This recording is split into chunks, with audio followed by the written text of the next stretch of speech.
Olá galera, bem-vindos a mais um vídeo aqui do meu canal. Sou o professor Alan, estarei apresentando para vocês mais um vídeo, referente ao curso Python com Jupyter Notebook. E nesse vídeo aqui, gente, nós vamos estar dando continuidade ao tópico abordado no vídeo passado, que foi como definir uma função usando a palavra-chave def. Tá certo? No vídeo passado nós demos dois exemplos bem simples para nos atentarmos à forma, mas agora vamos ver exemplos que de fato justificam a utilização de uma função.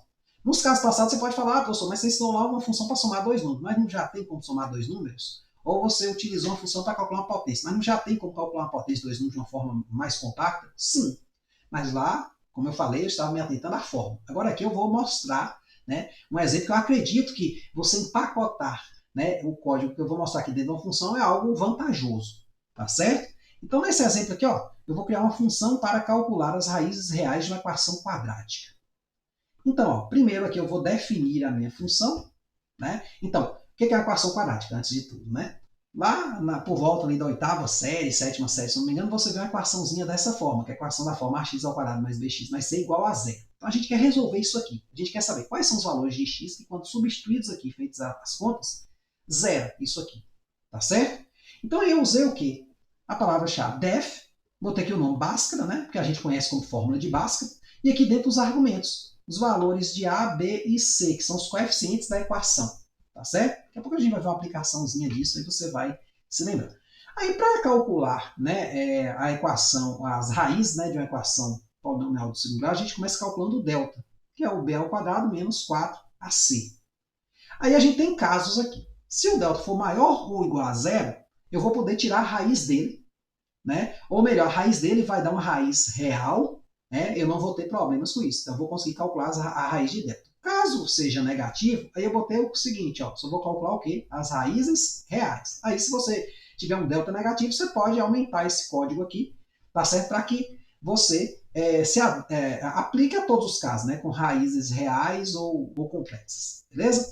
Então, nesse caso aqui, se o delta for maior ou igual que zero, percebe que o if ele está dentro, ou seja, tudo isso aqui está dentro do bloco def. Isso é muito importante. Então, se o delta for maior ou igual que zero, eu vou calcular as raízes. Eu tenho uma raiz x' e x2', que aqui eu estou chamando de x1 e x2. Então, x1 vai ser o quê? Menos b menos a raiz de delta. Aqui, delta elevado a meio é a raiz, sobre 2a. E aqui, menos b mais a raiz de delta elevado a meio, que é a raiz, no caso aqui, se eleva a meio, dividido por 2a também. Então, no caso lá, em matemática a gente costuma botar assim, x igual, menos b mais ou menos raiz de delta sobre 2a, até substituir tudo, depois divide. Aqui a gente já tem que fazer a divisão logo das raízes, beleza? A única variação, diferença, é desse sinal para isso. E aí, em seguida, a isso, se o delta for maior que zero, eu estou dentro desse bloco, calculo x1, x2, e depois vem para essa frasezinha aqui, que é um printf, que é um print especial. As raízes são, aí vai chamar o x1 e chamar o x2 aqui de cima. Caso contrário, ou seja, se o delta for menor que zero, for negativo, aí vai aparecer a frase. As raízes complexas, pois o delta, e vai exibir o valor delta, é o quê? Menor que zero. Então, nesse caso, eu não quis mexer. Você pode aumentar o código aqui. Então, se eu compilar aqui, eu vou armazenar esta função na memória. Tá certo? Então, ao invés de eu toda hora ter que vir aqui e botar aqui A igual a tanto, B igual a tanto, C igual a tanto, nessa parte do código e ficar mudando e vendo o resultado compilando essa célula, eu vou simplesmente chamar só o nome da função. Bhaskara 156. Imagine que eu queira achar as soluções dessa equação polinomial do segundo grau. Então, ao invés de eu pegar e fazer como eu vinha fazendo anteriormente, eu posso até depois aqui no final mostrar o que seria isso, eu vou o quê? Chamar só a função, armazenar o resultado que ela vai me dar, que é esta frase com esta, dentro da variável resultado 1, e aí eu vou imprimir, certo? Então, observe, as raízes são 2 e 3. Por exemplo, se eu quisesse aplicar agora a esta outra equação aqui, x ao quadrado mais 4. Neste caso aqui, o x ao quadrado está aqui, beleza. Então, A vale 1. O B não tem, por quê? Porque não tem o termo que multiplica x puro, então o B vale 0 e o C vale 4. Então, a gente vai dar essas entradas aqui. Pronto, nesse caso, o delta vai dar menos 16, que deu negativo. Tá certo? Aí você fala, professor, eu não entendi quando você falou que dava para fazer sem função isso aqui. Vamos lá. Eu vou copiar esse pedaço de código aqui. Ctrl+C. Espero que não venha indentado. Ele veio indentado. Eu vou tirar toda a indentação, senão ele vai dar problema. Tá certo? Então, eu vou trazer ele para o canto.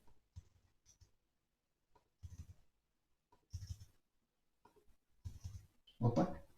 Não vai ter mais o return, né? Não precisa necessariamente. Eu vou botar agora um print. Print f. Então, assim, basicamente é o mesmo código, tá certo? Também aqui eu não vou botar o return. Eu acho que pode ser que dê para colocar, mas eu vou botar o normal, como a gente até já viu mais para trás. Então, nesse caso aqui, eu sou obrigado a colocar nesta célula aqui, ó, A igual a 1, B igual a menos 5, ou melhor, né? Vamos botar assim, A, B, C igual a 1, menos 5 e 6, que foi o meu primeiro exemplo. Então, aqui são o quê? Os coeficientes. Entenda bem isso aqui que eu estou querendo fazer. Ó. Eu já sei qual é a fórmula, estou só utilizando ela aqui. Então, vamos compilar se não tiver nenhum erro. Se tiver algum erro, a gente... Ah, vai ter um erro. Ó. Essa indentação aqui, ó, x1 e x2 estão dentro do if, né? Então, ia dar erro. Né? Então, vamos aqui. Ó. Pronto. As raízes são 2 e 3. Ah, a mesma coisa. O problema é que se eu quiser agora calcular, por exemplo, esse caso aqui é 1, 0, 4, né? Eu venho ter que vir aqui, ó, 1, aqui é 0 e aqui é 4. Então eu tenho que voltar nessa parte do código. Então, se eu precisar usar isso aqui no meu código novamente, eu vou ter que copiar todo esse bloco de código lá e fazer essa utilização. Quando eu transformo isso numa função, eu empacoto. Perceba que eu chamei aqui, ó, os caras fazendo o quê? Só chamando a palavra-chave deles seguido, né, dos argumentos. Né? Então, foi mais compacto. Né? E aqui também corre um risco, que é um dos piores, que eu acho, que é você, ao mexer nessa célula de código, você pode destruir a parte principal do seu código, que é essa aqui, que é o processo. É muito comum a gente ter entradas, né, que esse A, B e C, tudo bem, essa entrada aqui externa, mas às vezes eles estão aqui dentro, está aqui, então você tem que mudar, né, em várias partes dentro do código. Então isso aí pode ser muito perigoso. Né? Então você pode definir todas as entradas, botar lá variáveis que vão ser chamadas, né, quando você listar os argumentos, né, sua função e seus argumentos, beleza? Isso a gente vai estar fazendo no curso, vocês vão entender, né, essas ideias de transformar, né, algumas partes em funções, beleza? Então, ó, temos um próximo exemplo. Função, né, para imprimir nomes de uma lista. Então, eu tenho aqui listagem de nomes. Tenho aqui a lista Alan, Lara, Lucas, Osmar, e igual a 1. Então, eu vou ter o quê? O for, nome em list, print e o nome. Então, vai aparecer a numeração, né, um espacinho e o nome do indivíduo. E aí, claro, eu vou estar fazendo o contador e, né, que eu coloquei aqui igual a 1 fora do for, né, de 1 em 1, porque eu estou querendo listar. Alan vai ter numeração 1, Lara, numeração 2, Lucas, numeração 3, Osmar, numeração 4. Há outras formas de fazer esse código aqui, gente. Eu não estou dizendo que essa é a melhor forma, viu? Aqui eu só estou ilustrando o conceito de função, beleza?